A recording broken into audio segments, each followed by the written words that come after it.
Well, welcome to another exciting week of Cambridge Inside Out. I'm Robert Winters, Judy Nathans. and today is October October 22nd. 2019. Yes. 2 weeks to the municipal election, Yes. right?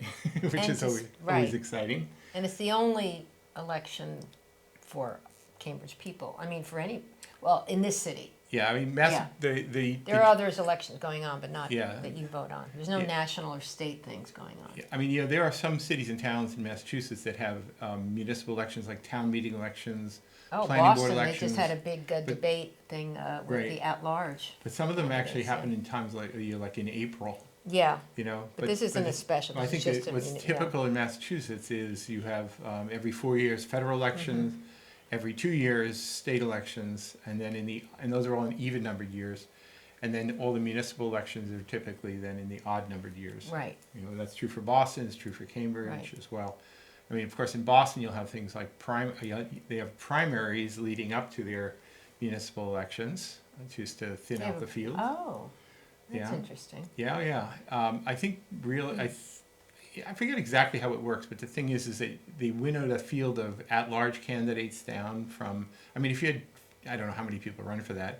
Sometimes, 8, excuse me. I watched the thing today on WBUR. Right, but There's 8 running for 4 slots. for 4 slots. So the thing is that, but if there are 12 candidates in the primary, I think the primary or the preliminary, I think they call it, is to reduce the field to maybe it's 8. But this is not a Could be wrong. preliminary election on November 5th. It is to elect the at-large. Right. So in Cambridge, we don't have preliminary Right. elections. It's just a single Right, at-large but election. this is not preliminary even for Boston. I don't know what you're saying. I'm They confused. would have already had the preliminary. Sometimes they don't need to Really, have it with the because 8? Okay. there's not enough candidates. Okay, all right. For Well, example, if it's a mayoral election year, I think they do a preliminary and then they reduce it to like the top 2, and then they so go you're talking head about to head. all of the council seats, not just the at-large. 'Cause Yeah. this is just an at-large. I don't know why. So, It just- Cambridge, because we use ranked choice balloting, the thing is that there's really never been a need since 1941 to have a preliminary or primary election at all. I guess you'd have to call it a preliminary election. Primaries are really for party primaries, for partisan elections, and Cambridge has always had nonpartisan elections. Well, what's interesting about this one is that I guess at large it's a whole different thing than we have, because at large is a more powerful position, I guess, in the Boston system. Actually, Well, Ayanna Pressley was an at large. no, but the way it works in Boston is that there are I forget exactly how many seats there are on the Boston City Council, but let's just pretend for the moment and say there 8 were plus 9, one? okay? Yeah. And then there are 4 at-large seats. Yeah. So the thing is, you're electing within districts for specific district councilors. But in at large, then- you have a lot more clout. I don't know that you have Why are exactly there the same number of votes. So why are there 2 incumbents going for at large that have been on the council? I So think Michelle Wu, who's a big she wants to be partly, named. I'm gonna I guess. think you're wrong. Okay, and I don't. Okay. No. There's a strategic reason why you might do it.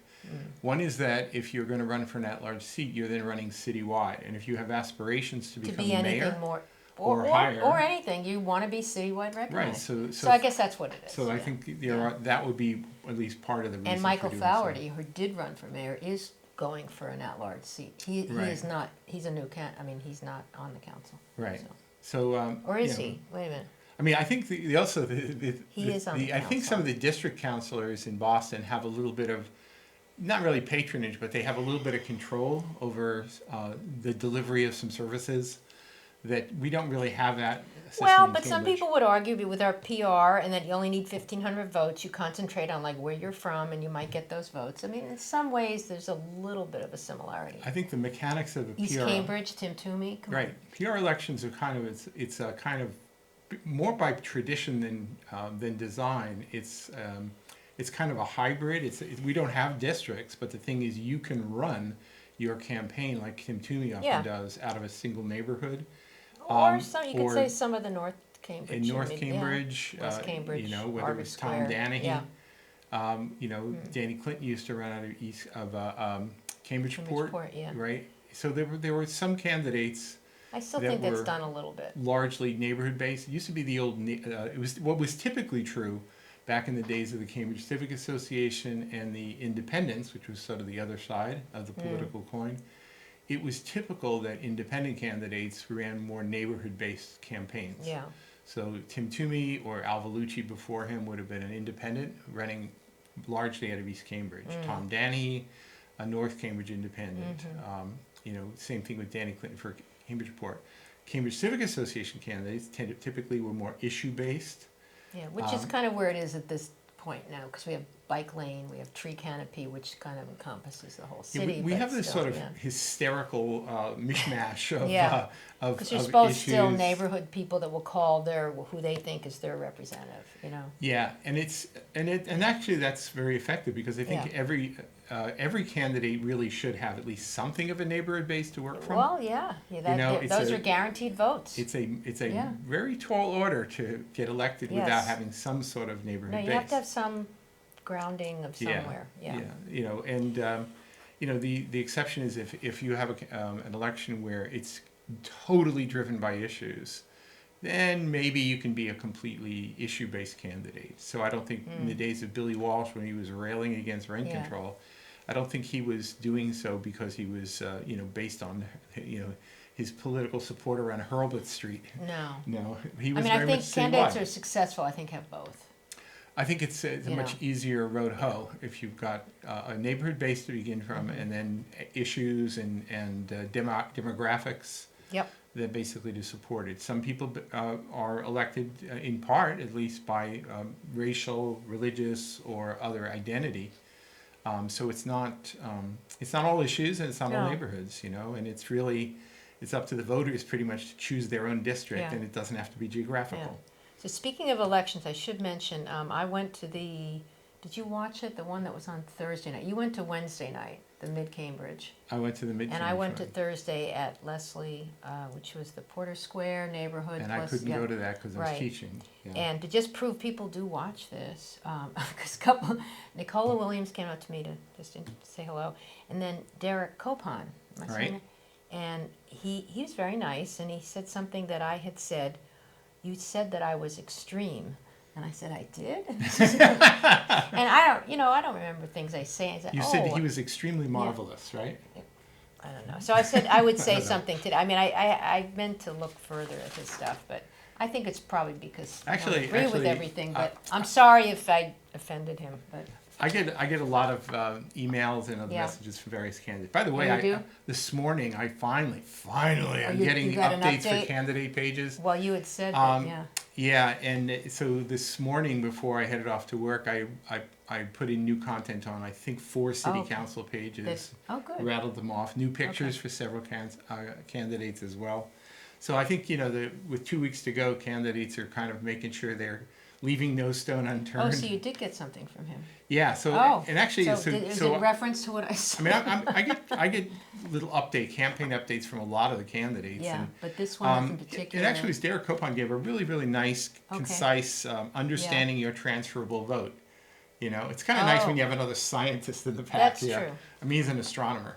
Right, but the thing is that he gave it to all of his supporters, like, this is how you should think about it. And even if I don't win, make sure you vote for other people. I've recommended a lot of other candidates, and make sure that you vote deep and do that. So, I mean, slates do that. That's kind of part of the whole psychology of slates. But also good candidates really should say, please give me a number one vote, but don't stop there. It's not going to hurt me to have you vote for people who might benefit from your vote should I not be elected. Yeah. So he did a good job of He did say that the people. Sierra Club had not endorsed him, and I said, oh, well, in my book that might be in your favor, because I don't necessarily go along with just because the Sierra Club endorses you that everything is crazy, and I don't always agree with everything.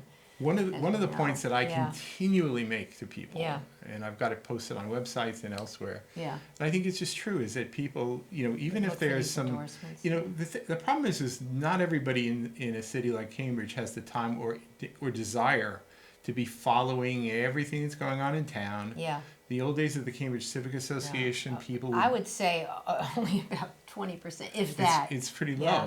In the days of the Cambridge Civic Association, people were somewhat reliant on them to give them the advice, the so-called good housekeeping seal Like of who approval. likes you, who endorsed you. Who are the good yeah. government candidates, right?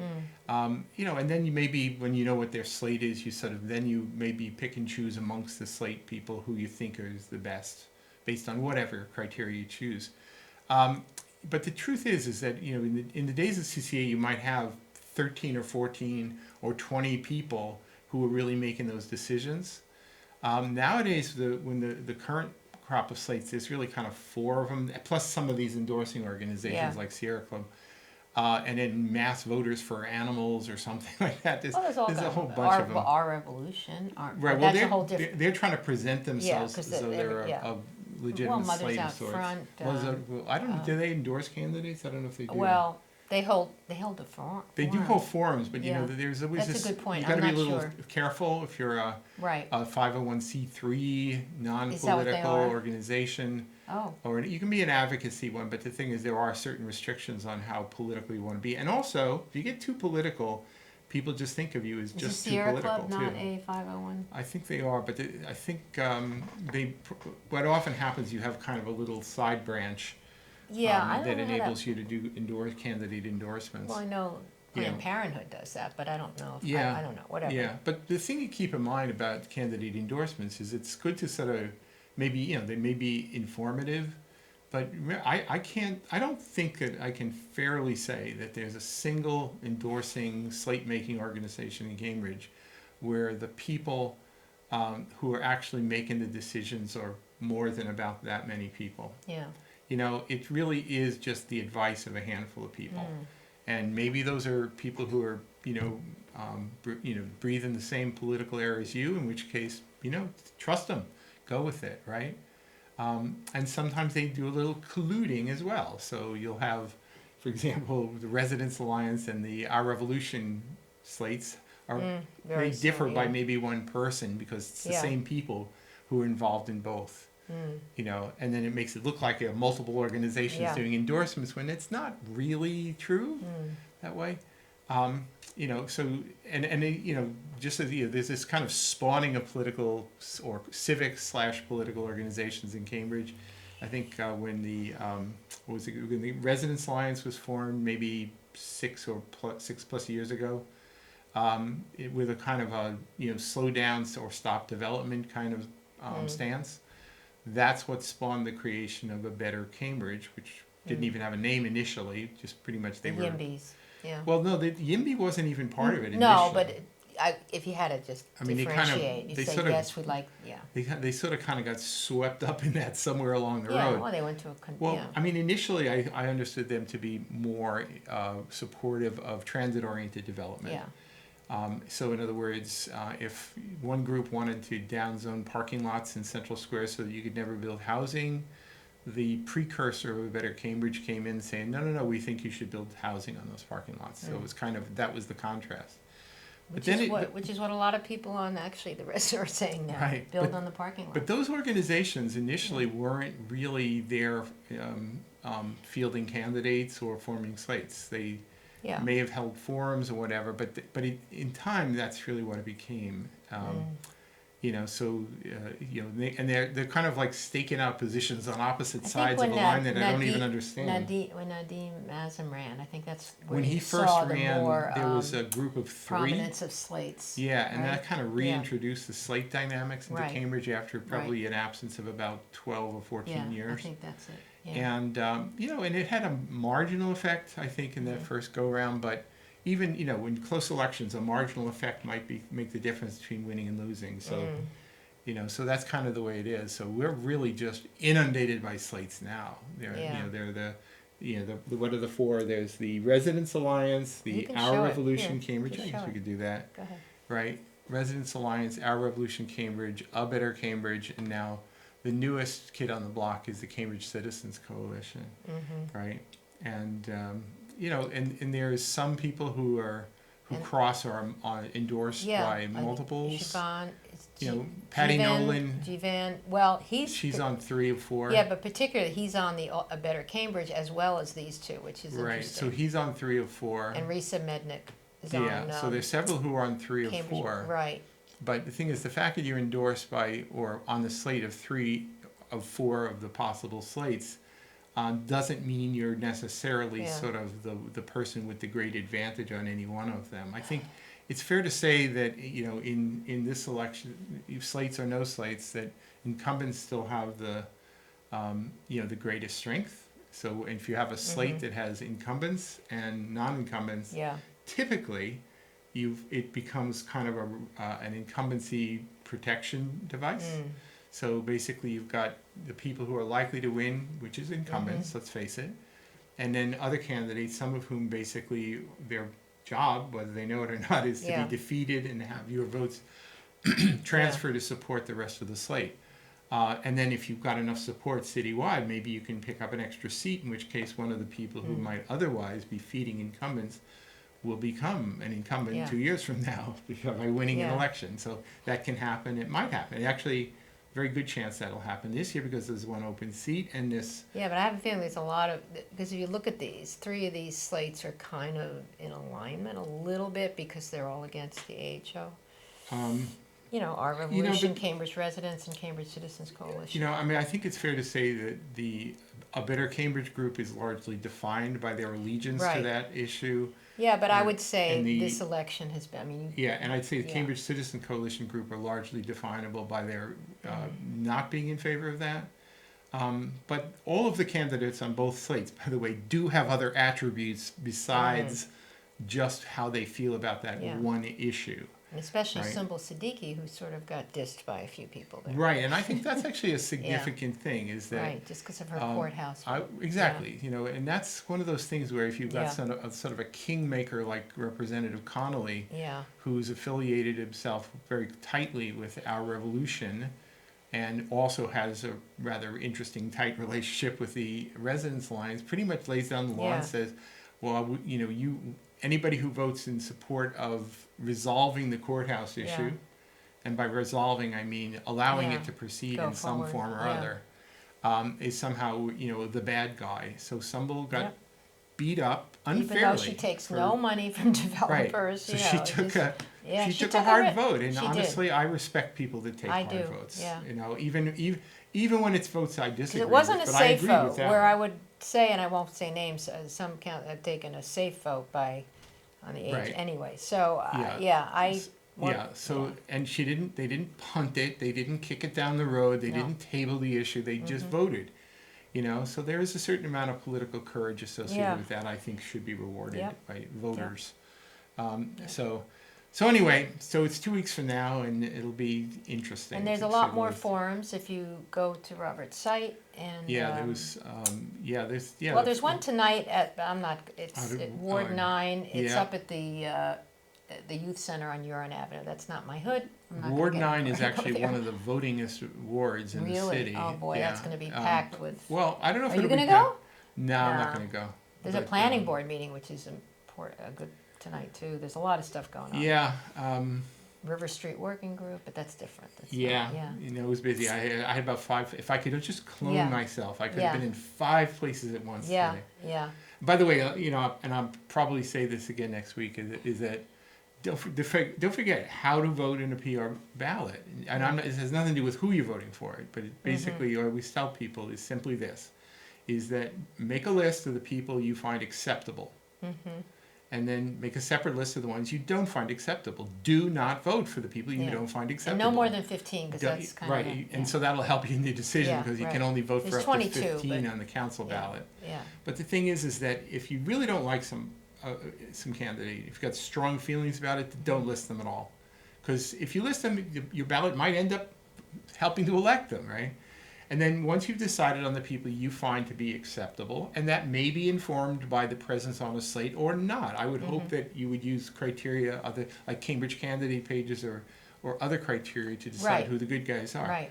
And then once you've decided on that list, and that list can be anywhere from 1 to 15 people. There's no rule about that. Some people, I think a typical ballot is probably in the order of about 5 or 6 people being voted. I usually vote more than 10. Some people only vote 1, but that's not a Can good I idea. ask you, on the ballot, now you. But there's- rank the ones you right, like. There's columns, right? And it says 1, 2, 3 on the top? Yeah, so the So thing you're is only that supposed to do an X. You're not supposed to put 1 in that box, you right? fill in the oval. Don't fill do in the X's. oval. You fill in the oval. Oh, So okay. so you'll see on the ballot, you'll see It'll the say- names going down. I wish we had a sample ballot here. Yeah. But the Maybe names will next go week. down here, and then you'll have ovals for ranked 1, 2, 3, 4, 5, 6, 7 going Yeah. across. So you just fill in the ballot. Your 1 Yeah. for your top choice, slide to the right. Yeah. 2 for your second, slide to the right. Yeah. 3 for your And third. the ballots are randomly, not the same name is not going to be on the top. So all the they have time, what 'cause that we really always would be call unfair. the barrel roll, which is Right. that in principle they sequentially Mm-hmm. pass them so that more or less Yeah. every candidate will be Gets at to the be top number- of yeah. approximately the same number of ballots. The one exception being absentee ballots, which are purely alphabetical from A to Z. Oh, that's interesting. So there's a little bit of a bias that way. Interesting.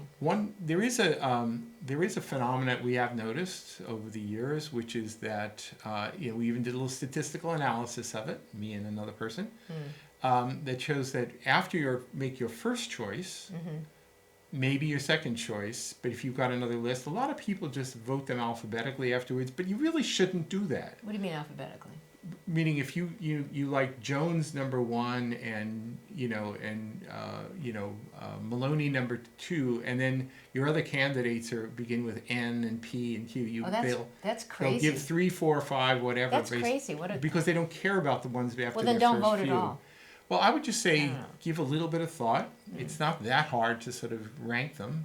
And it's probably true that you're saying, well, should I give this person a 5 or a 6, or which order should I? Okay, if it gets to that, don't worry about it, right? But your vote, 70% or so of ballots basically stick with their number 1 choice. So that's your most important vote by far. Yeah.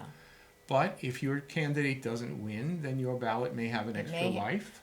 Yeah. Or if your candidate wins big, you may be surplus, part of the yeah. surplus that goes to other candidates And as also, well. please don't forget, there is a school committee election. Very important. And because there's always a drop-off in how many people don't cast those ballots, right? That's right. There are a fair number of ballots that are cast Because, blank for if school you're young, committee. single, you don't really, but there's 3 open seats, so it's pretty contested, and I would, there's forums you can look at, there's a couple that and have there's been done. candidate pages. The thing And is that candidate you can pages, at least yeah. get a good first This is impression an important, for body, all of yeah. those candidates. And Yeah. if you want to vote just on first impressions, go right ahead. Yeah. But don't blanket. Yeah. It's a waste of time to blanket. at there's least spend, a little bit of time to understand what those Right, and issues for the are. school Yeah. committee, there are 3 out of 6 seats are I going just to said be that. vacant. I said that. So I I know. would rather not see the Yeah. 3 seats filled randomly Right. by people just It's voting important, randomly. yeah. So think about it. It's your duty as a citizen. Think about Yeah, it. It's think about not it. that hard. So anyway, but we are definitely in the home stretch, and you're definitely getting that feel. You said Cambridge- it's 2 weeks, right? 2 weeks from today.